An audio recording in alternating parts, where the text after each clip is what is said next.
Assalamualaikum warahmatullahi wabarakatuh. Perkenalkan, nama saya Deka Gemilang Agustin, Prodi Manajemen dengan NIM 28920 semester 5 Universitas Pancasakti IDE. Dengan mata kuliah Pasar Uang dan Modal dengan dosen pengampu Ibu Hani Ari Rahmani, MPD. Di sini saya akan mempresentasikan materi berjudul Pasar Bullish versus Pasar Bearish untuk tugas akhir semester saya. Berikut ini penjelasannya. Berikut ini adalah pokok pembahasan yang akan saya bahas.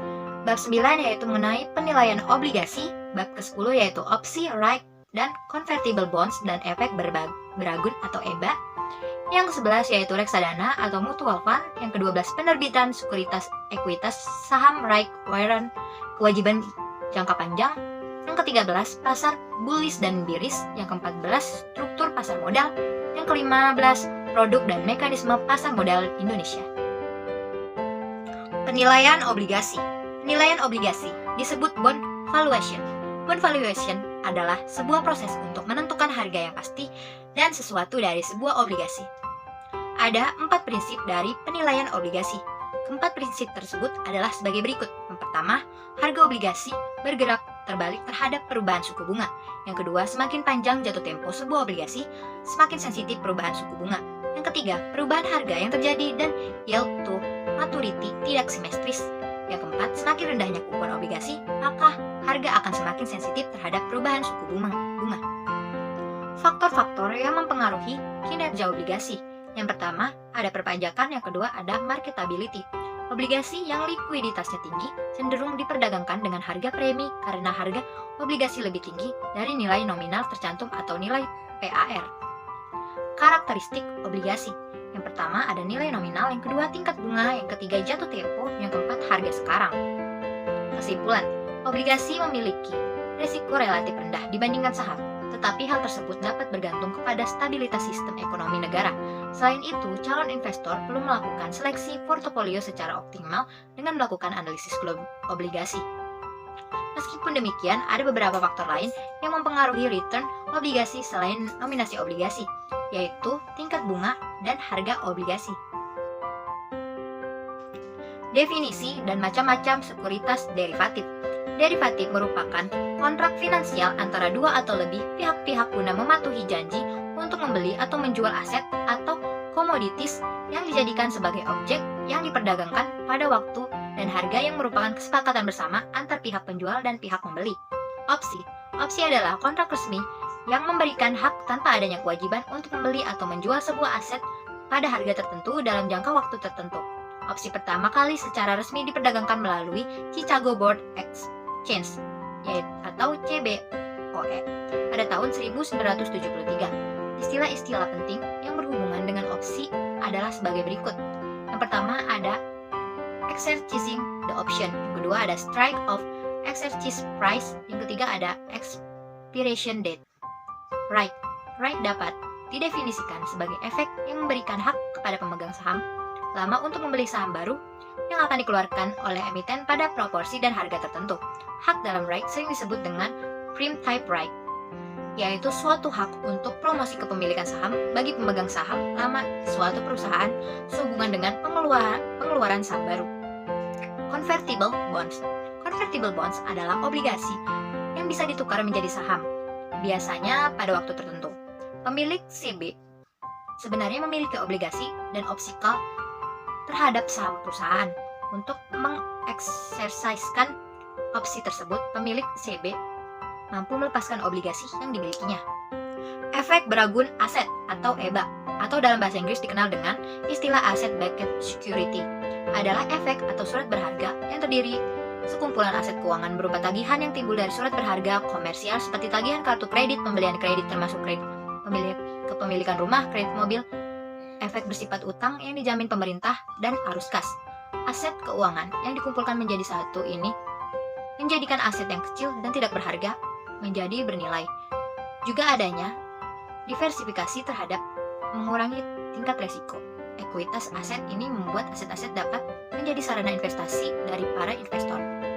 Kesimpulannya, derivatif merupakan kontrak finansial antara dua atau lebih pihak-pihak guna memenuhi janji untuk membeli atau menjual aset atau komoditis yang dijadikan sebagai objek yang diperdagangkan pada waktu dan harga yang merupakan kesepakatan bersama antar pihak penjual dan pihak membeli. Derivatif keuangan merupakan instrumen derivatif, di mana variabel-variabel yang mendasarinya adalah instrumen-instrumen keuangan yang dapat berupa saham, obligasi, indeks obligasi, mata uang, tingkat suku bunga, dan instrumen-instrumen keuangan lainnya. Opsi adalah tingkat resmi yang memberikan hak tanpa adanya kewajiban untuk membeli atau menjual sebuah aset pada harga tertentu dalam jangka waktu tertentu. Convertible bonds adalah obligasi yang bisa ditukar menjadi saham, biasa pada waktu tertentu. Efek beragun aset atau EBA, atau dalam bahasa Inggris dikenal dengan istilah asset-backed security, adalah efek atau surat berharga yang terdiri dari sekumpulan aset keuangan berupa tagihan yang timbul dari surat berharga komersial seperti tagihan kartu kredit, pemberian kredit, kemudian kredit kepemilikan rumah, kredit mobil, efek bersifat utang yang dijamin pemerintahan, dan arus kas.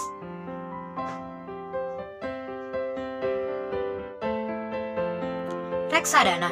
Reksadana adalah kumpulan dana yang diperoleh dari masyarakat dan diinvestasikan ke dalam instrumen efek serta dikelola oleh manajer investasi.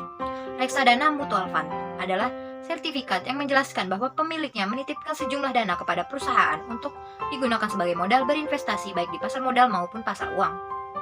Manfaat reksadana. Beberapa manfaat yang dapat diperoleh investor jika melakukan investasi dalam reksadana antara lain. Yang pertama, investor, walaupun tidak memiliki dana yang cukup besar, dapat melakukan diverifikasi investasi dalam efek sehingga dapat memperkecil resiko. Yang kedua, terkumpulnya dana dalam jumlah yang besar sehingga akan memudahkan diverifikasi baik untuk instrumen di pasar modal maupun pasar uang. Yang ketiga, reksadana mempermudah investor untuk melakukan investasi di pasar modal. Jenis resiko reksadana. Yang pertama ada resiko berkurangnya nilai unit penyertaan reksadana. Yang kedua ada resiko likuiditas reksadana. Yang ketiga ada resiko one prestasi reksadana. Reksadana dibagi menjadi dua. Yang pertama reksadana tertutup, yang kedua reksadana terbuka. Reksadana tertutup adalah reksadana jumlah unit penyertaannya tetap dan memegang unit hanya bisa membeli di bursa seperti transaksi saham di bursa. Reksadana tertutup adalah reksadana yang pembelian dan penjualan unit perentaraannya dilakukan kepada manajer investasi sehingga likuiditasnya sangat terjamin. Jenis reksadana. Yang pertama ada reksadana pasar uang, yang kedua ada reksadana pendapatan tetap, yang ketiga ada reksadana saham, yang keempat ada reksadana campuran, dan yang kelima ada reksadana indeks. Kesimpulannya, reksadana Mutual Fund adalah sertifikat yang menjelaskan bahwa pemilik yang menitipkan sejumlah dana kepada perusahaan untuk digunakan sebagai modal berinvestasi baik di pasar modal maupun di pasar uang. Jenis reksadana. Reksadana dapat dikelompokkan menjadi dua, yaitu reksadana tertutup dan reksadana terbuka. Initial Public Offering atau IPO adalah penjualan pertama saham untuk sebuah perusahaan kepada investor umum. Menurut Undang-Undang Nomor 8 Tahun 1995, penawaran umum atau emisi atau go public atau Initial Public Offering adalah kegiatan penawaran efek yang dilakukan oleh emiten untuk menjual efek kepada masyarakat berdasarkan tata cara yang diatur dalam Undang-Undang Pasar Modal dan peraturan pelaksanaannya. Perusahaan disebut akan menerbitkan hanya saham-saham pertama, namun bisa juga menaruhkan saham kedua. Secondary Public Offering atau SPO adalah pasar sekunder di mana harga berfluktuasi sesuai kekuatan pasar. Dibebankan komisi untuk pembelian maupun penjualan. Pemesanan dilakukan melalui anggota bursa dan jangka waktu tidak terbatas. Pemilik saham atau pemodal dapat melakukan jual maupun beli atas saham yang dimilikinya melalui perusahaan efek yang bergerak sebagai perantara pedagang efek atau pialang saham. Right dapat didefinisikan sebagai efek yang berikan hak kepada pemegang saham lama untuk membeli saham yang baru yang akan dikeluarkan oleh emiten pada proporsi dan harga tertentu. Hak dalam right disebut sebagai preemptive right, yaitu suatu hak untuk menjaga proporsi kepemilikan saham bagi pemegang saham lama di suatu perusahaan sehubungan dengan pengeluaran saham baru. Waran adalah hak untuk membeli sebuah saham pada harga yang telah ditetapkan pada waktu yang telah ditetapkan pula. Menurut undang-undang, waran adalah efek yang diterbitkan oleh suatu perusahaan yang memberi hak kepada pedagang efek atau memesan saham dari perusahaan tersebut pada harga tertentu. Kewajiban jangka panjang. Salah satu sumber modal jangka panjang adalah obligasi. Obligasi adalah efek utang pendapatan tetap di mana penerbit atau emiten setuju untuk membayar sejumlah bunga tetap untuk jangka waktu tertentu dan akan membayar kembali jumlah pokoknya pada saat jatuh tempo. Obligasi diterbitkan oleh perusahaan, disebarluaskan dan ditawarkan kepada publik dan dibeli oleh beragam investor. Sinking Fund yaitu pembayaran hutang yang dilakukan secara berkala dengan jumlah tertentu ke dalam suatu dana yang disebut dana pelunasan sinking fund. Metode sinking fund pada dasarnya sama saja dengan metode amortisasi. Bedanya adalah pembayaran oleh debitur kepada kreditur dilakukan satu kali pada ujung periode berlakunya hutang. Kesimpulan, perusahaan memiliki berbagai alternatif sumber pendanaan, baik yang berasal dari dalam maupun dari luar perusahaan. Alternatif pendanaan dari dalam perusahaan umumnya dengan menggunakan laba yang ditahan perusahaan, sedangkan alternatif pendanaan dari luar perusahaan dapat berasal dari kreditur berupa hutang, pembiayaan bentuk lain, atau dengan penerbitan surat-surat utang, maupun pendanaan yang bersifat penyertaan dalam bentuk saham atau equity.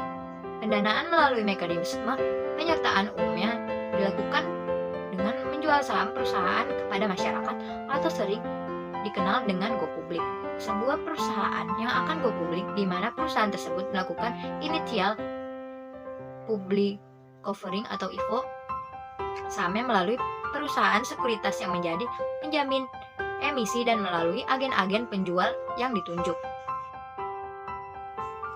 Pasar bullish dan pasar bearish. Bullish market adalah kondisi pasar saham sedang bagus, naik, atau meningkat. Kemajuan pertumbuhan ekonomi di suatu negara atau dunia mendorong peningkatan kondisi tersebut. Harga atau nilai saham terus naik secara konstan sebesar 20% dari posisi terendah. Investor cenderung memprediksi harga saham akan terus meningkat saat kondisi lagi bearish. Kamu bisa menggambarkan kondisi bullish market seperti teknik serangan banteng.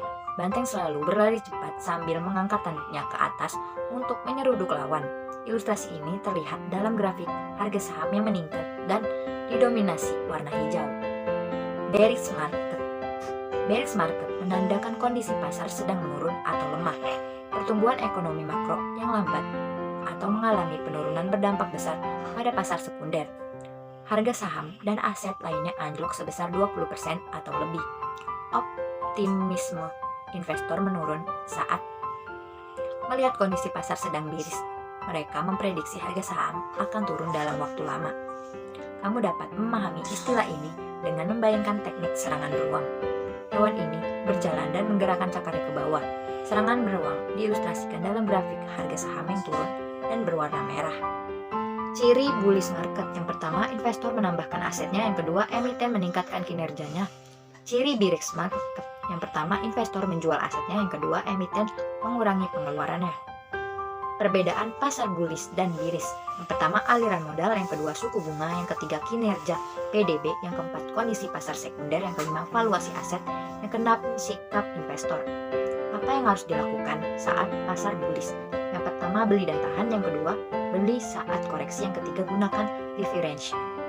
Apa yang harus dilakukan saat pasar bearish? Yang pertama, jangan panik. Yang kedua, tetap tenang dan jangan dilawan. Yang ketiga, pasang trailing top. Yang keempat, pelajari arah pergerakan harga. Kesimpulan, baik pasar bullish dan bearish memberikan trader berbagai peluang. Namun untuk menggunakannya dengan benar, trader harus tahu persis cara trading di masing-masing pasar. Anda harus tahu bahwa ini adalah pasar bullish menurut Edwin Rivers. Kutipan ini berasal dari salah satu buku paling populer tentang trading saham. Ini berarti bahwa trader harus mengikuti tren global serta membuka trade beli saat pasar bullish dan trade jual saat pasar bearish. Atau investor jangka panjang mengumpulkan posisi saat pasar bearish dan mengambil keuntungan saat pasar bullish ketika harga mendekati titik tertinggi.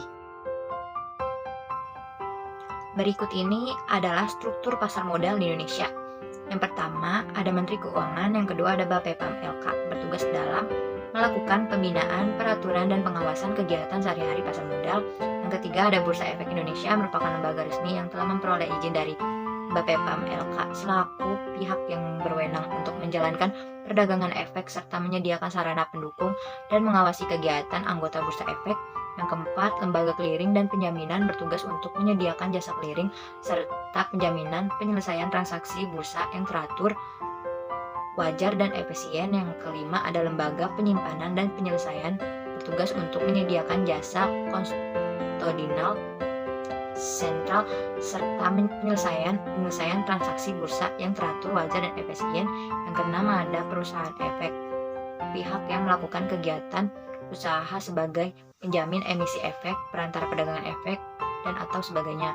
Lembaga penunjang pasar modal terdiri dari yang pertama ada Biro Administrasi Efek atau BAE, merupakan pihak yang berdasarkan kontrak dengan emiten melakukan pencatatan kepemilikan efek dan pembagian hak yang berkaitan dengan efek. Yang kedua ada Bank Kustodian, merupakan pihak yang memberikan jasa penitipan kolektif dan harta lainnya yang berkaitan dengan efek serta jasa lainnya. Yang ketiga ada Wali Amanat, adalah pihak yang mewakili kepentingan pemegang efek yang bersifat utang. Yang ketujuh, profesi penunjang.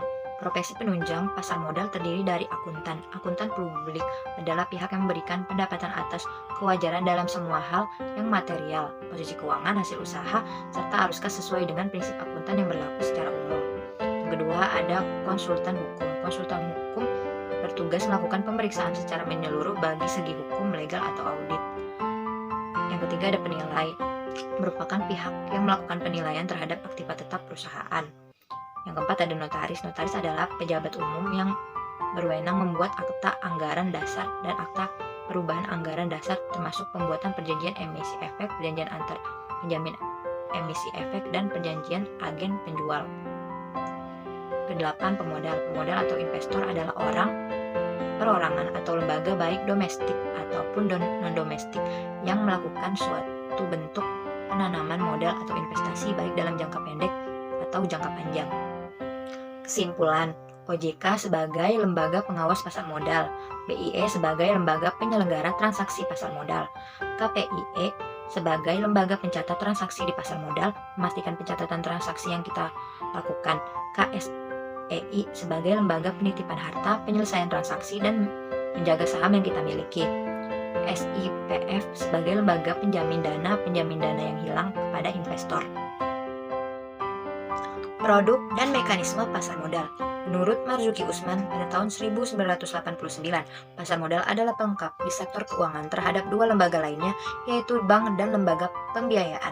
Pasar modal memberikan jasanya yaitu menjembatani hubungan antara pemilik modal, dalam hal ini disebut dalam pemodal atau investor, dengan peminjam dana, dalam hal ini disebut dengan emiten atau perusahaan go publik. Produk pasar modal.